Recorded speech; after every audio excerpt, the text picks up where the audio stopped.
آپ نے کیا لکھا؟ غور میری طرف توجہ میری طرف رہے.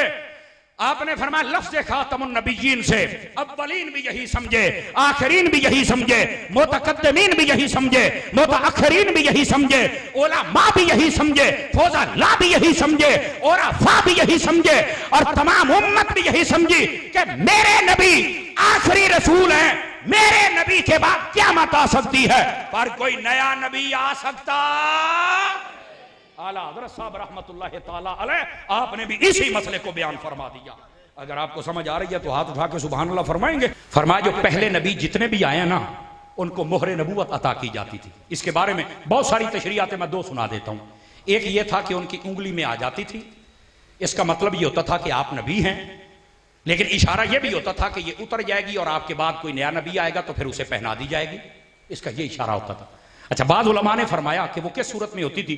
یہ انگوٹھا ہے نا، انگوٹھا یہاں سے کچھ جگہ ابری ہوئی ہوتی تھی، ابری ہوئی ہوتی تھی. جو بھی نبی سے سلام لیتا نا تو جب وہ ٹچ ہوتا تھا تو اس کو ایک ایسا کرنٹ لگتا تھا، وہ مان جاندہ سی بھی اے بندہ عام نہیں، اللہ کا نبی ہے.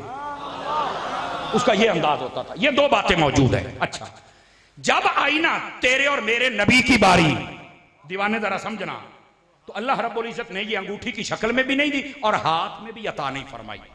یہ پتہ مہر نبوت کہاں عطا فرمائی؟ دو کندھوں کے درمیان گردن کے اوپر نصب کر دی. اللہ اکبر. اب سمجھیے، یہ لیجیے حضرت، گردن کے اوپر نصب کر دی گئی. اب اس کا اشارہ کیا تھا؟ میں نے آپ کو کہا تھا یوں آپ کو سمجھ آئے گا اور آپ نے یوں کر کے بات سمجھ لینی ہے. فرمایا پہلے نبی کو انگوٹھی کی صورت میں اس لیے دی جاتی تھی، اشارہ یہ ہوتا تھا کہ اب آپ کی نبوت کا وقت ہے، آپ اعلان کریں. جب آپ کا ٹائم ختم ہو جائے گا اس کے بعد نیا نبی آئے گا، پھر نیا آئے گا، پھر نیا آئے گا. لیکن میرے نبی کے بعد تو کسی نئے نے آنا ہی نہیں تھا. اللہ نے ہاتھ میں نہیں دی بلکہ جسم میں فکس کر دی. فرمایا حبیب جب تیرے بعد کسی نے آنا ہی نہیں ہے تو ہاتھ میں کیوں دے؟